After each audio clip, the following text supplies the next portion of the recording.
Hello everyone, welcome back to Nepal online school. तपाईँहरूलाई Nepal online स्कुलमा फेरि पनि स्वागत छ।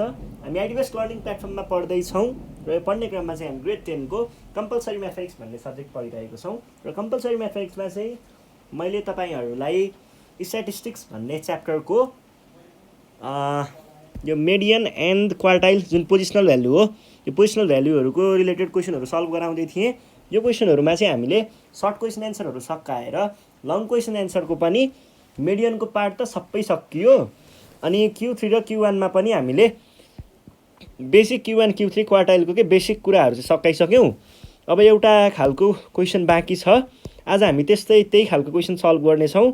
त्यस पछाडि यो टपिक पनि सकिन्छ है। ल सुरु गरौँ। अनि पहिले एउटा डिस्क्लेमर है, बाहिर पानी परिरहेको छ, अलिकति डिस्टर्बेन्स आउन सक्छ, माइन्ड नगरिदिनु होला है। यस्तै हो, अब पानी त परिरहन्छ नि, हामी पढिरहन्छौँ, पानी परिरहन्छ। ल क्वेसन कस्तो खालको छ भन्दाखेरि आज चाहिँ हेर्नुहोस् है एकचोटि। यहाँनिर के छ भन्दा, in the data given below भनेर भन्छ। अनि the first quartile is quartile Q1 है, Q1 इज इक्वल्स टु भनेर 25 होल 1/3 दिएको छ। Find the value of M भनेर भन्छ। अनि हामीलाई डेटा कसरी दिएको छ, हामीलाई यहाँनिर एउटा टेबल दिएको छ है, सानो सानो टेबल दिएको छ। म त टेबल बनाइदिन्छु है त।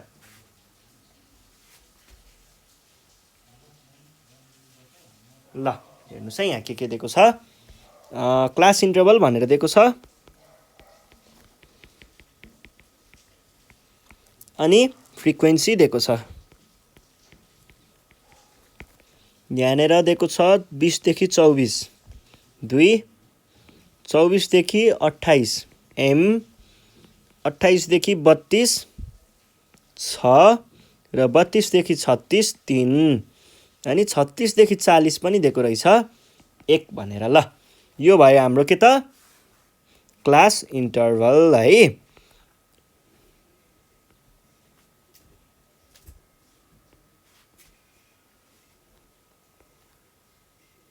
यसरी हामीलाई डेटा दिएको छ। अनि डेटाको फ्रिक्वेन्सीहरू पनि हामीले लेखिसक्यौँ। अब चाहिँ हामीलाई भ्यालु पत्ता लगाउनु पर्ने छ M को। M भनेको के हो त भनेर सोधेको छ क्वेसनले, जबकि हामीलाई यो चिज चाहिँ दिइसकेको छ है, Q1 दिइसकेको छ। अब यसको पत्ता लगाउनको लागि चाहिँ हामीले के गर्ने भन्दाखेरि इक्वेसन क्रिएट गर्ने। Q1 इज इक्वल्स टु, अनि यसको फर्मुलाहरू लगाएको इक्वेसन क्रिएट गर्ने। फर्मुलाहरूमा जे यो M को भ्यालु जे होस् न, फर्मुला चाहिँ लगाउँदै जानुहोस्। फर्मुलामा तलमाथि खेल्दा खेल्दै एन्सर आइहाल्छ है। ल जो कसरी आउँछ भन्ने कुरा पनि हुनसक्छ। हेर्नुहोस्, म देखाइदिन्छु। पहिला सुरुमा गिभन कुरा के छ, Q1 is equals to 25 whole 1/3। अब यो 25 होल 1/3 भनेको के हो भनेर अलिकति म यो मिक्स फ्र्याक्सन दिएको छ, मिक्स फ्र्याक्सनको बारेमा हल्का बोल्छु है। यो मिक्स फ्र्याक्सनमा छ नि, तपाईँहरूले यसलाई कसरी भन्ने भन्दा, यसलाई अब तपाईँहरूले अर्डिनेरी फ्र्याक्सनमा लैजान आउँछ।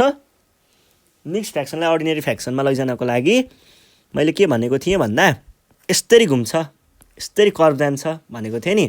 हो त्यही कुरा हो। यो कर्भ कसरी जान्छ, यस्तो यस्तो हुन्छ भन्नुको अर्थ 3 टाइम्स 25 प्लस 1/3। हेर्नुहोस् त, पहिला 3 आयो, अनि मल्टिप्लाई आयो, अनि 25 आयो, अनि प्लस 1 आयो, तल डिभाइड बाई 3 त छँदैछ है। डिभाइड बाई 3 छ। डिभाइड बाई 3 भनेको चाहिँ यहाँनिर डिनोमिनेटरमा जे थियो त्यही आएको है। 25 त्यहाँ 75, 1 76/3। अब यो भयो तपाईँहरूले डाइरेक्ट गर्ने तरिका, आफ्नो क्यालकुलेट गर्ने तरिका। यदि तपाईँले यही कुरालाई क्यालकुलेटरमा हान्न चाहनुहुन्छ भने क्यालकुलेटरमा पनि योलाई सल्भ गर्ने अप्सन छ है। त्यो अप्सन भनेको चाहिँ के हो त भन्दा, तपाईँसँग 900 भन्दा माथिको क्यासियोको क्यालकुलेटर छ भने त्यसमा मात्रै मिल्छ है। क्याल्कुलेटरमा तपाईहरुले यो फ्र्याक्सन बटन युज गर्नुहुन्थ्यो नि, यस्तो परेको बटन हो। यो बटनमा चाहिँ हामीले मिक्स फ्र्याक्सन पनि क्याल्कुलेट गर्न सकिन्छ। कसरी? पहिला शिफ्ट भन्ने बटन थिच्नुहोस्, शिफ्ट थिचेर यो बटन थिच्नुहोस् त क्याल्कुलेटरमा यस्तो आयो होला डिस्प्लेमा है, यस्तो आयो होला। अब पहिला अगाडि कुन छ 25, यो भ्यालुमा यहाँनिर 25 हान्नुहोस्, अनि यो रिप्लेवाला बटन छ नि, रिप्लेवाला बटनको यो साइडतिर थिच्नुहोस् त, राइट साइडमा यहाँ पुग्यो होला क्रसर। यसमा चाहिँ 1 लेख्नुहोस् अनि डाउन थिच्नुहोस् अनि 3 थिच्नुहोस्, इजिकल्स टु हान्नुहोस् त 76/3 आयो होला है। ल यो भयो। अनि यसलाई अर्को तरिकाले पनि गर्न सकिन्छ। अर्को भनेको 25 + 1/3 पनि गर्न सकिन्छ है। यसैलाई हामीले 25 + 1/3 पनि गर्न सकिन्छ। यो भनेको 25.333333 यस्तै पनि आउँछ है। हो यसको भ्यालु यो 25 + 1/3 पनि हुन्छ। यो भयो। अब हामी यो त अब मैले नर्मल कुराहरू गरेँ। यो चाहिँ कहाँ पर्छ भन्नेको बारेमा कुरा गर्नुपर्दा हो, मिक्स फ्र्याक्सन दिएको छ। अब यसलाई हामीले नर्मल फर्ममा चेन्ज नगरी त यो यसको क्लास इन्टरभल कहाँ रहेछ भन्ने त थाहा हुँदैन, त्यही भएर हो है। यो भनेको कति आयो त 25.333। 25.333 कुन क्लासमा पर्ने रहेछ? 24 र 28 को बिचमा। भने पछाडि के भन्ने? Q1 लाइज इन 24 देखि 28। यो भयो। अब हामी के गर्छौं? क्याल्कुलेसन अफ Q1 भन्ने। अनि पोजिसनल भ्यालु हो। पोजिसनल भ्यालुको टेबल कस्तो हुन्छ? तीनटा चीज मिलेर बनेको हुन्छ। के हुन्छ तीनटा चीज? एउटा हुन्छ क्युमुलेटिभ फ्रिक्वेन्सी, अर्को हुन्छ फ्रिक्वेन्सी, अनि क्लास इन्टरभल है। ल अब हामी के गर्छौं? टेबल बनाउँछौं। टेबलमा के इन्क्लुड हुनु पर्यो?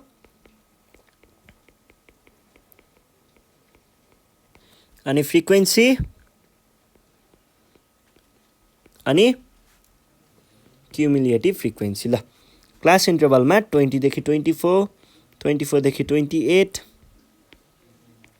32 देखि 36, 36 देखि 40। अनि फ्रिक्वेन्सीको बारेमा कुरा गर्नु पर्दाखेरि फ्रिक्वेन्सी भनेको चाहिँ के छ त तिनीहरूको फ्रिक्वेन्सी लेख्नुहोस् है। 2 M 6 3 1। अब क्युमुलेटिभ फ्रिक्वेन्सी चाहिँ कस्तो मजा आउँछ यार। यहाँदेखि यहाँ जान्छ, बस्छ, तल जान्छ, जोडिन्छ, फर्किन्छ, तल जान्छ, जोडिन्छ, फर्किन्छ, तल जान्छ, जोडिन्छ, फर्किन्छ, तल जान्छ, जोडिन्छ, फर्किन्छ।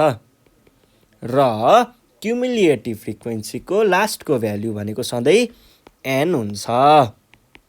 यो भयो है n को भ्यालु। अब हामीलाई थाहा छ, अब यहाँनिर क्लास त हामीलाई पहिल्यै थाहा छ भने डाइरेक्ट फर्मुला लगाइदिने। के को? Q3 को फर्मुला, Q1 को फर्मुला। वी नो Q1 भनेको सधैँ L + I/F N/4 - CF हुन्छ। यो भयो है। क्वेसनले के भनेको छ? 25 होल 1/3 भनेको 76/3 लेखेँ यहाँ चाहिँ मैले। यो भनेको L प्लस यो छ भनेर भन्छ। अब L को भ्यालु कसरी निकाल्ने?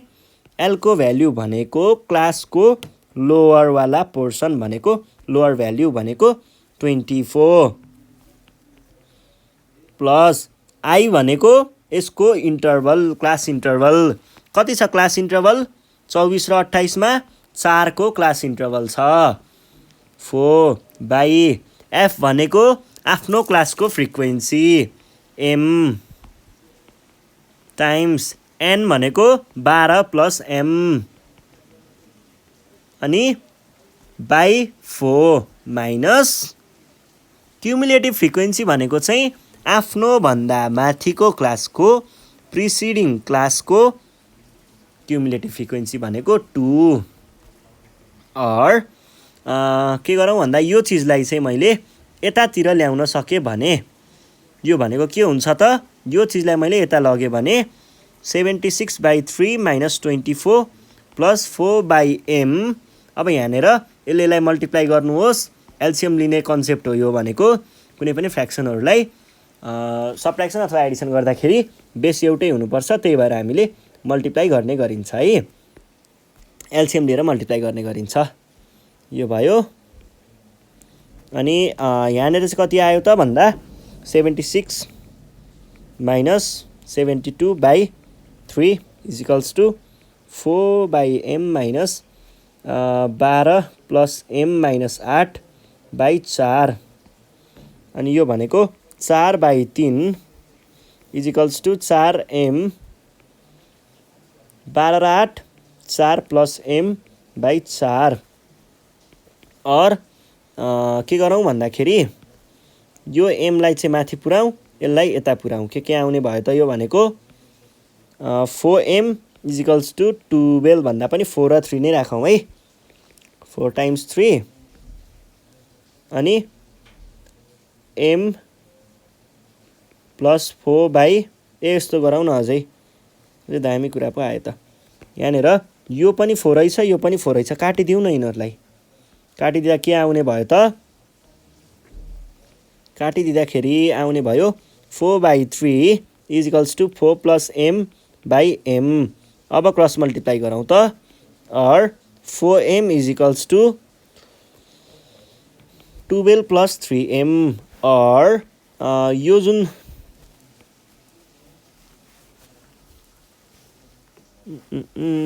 यो 3mलाई यता ल्याउनुहोस् त के हुन्छ? 4m minus 3m equals to 12 और m इजिकल्स टु 12 र यो नै हाम्रो एन्सर हो है त। सल्भड। ल कडा थियो।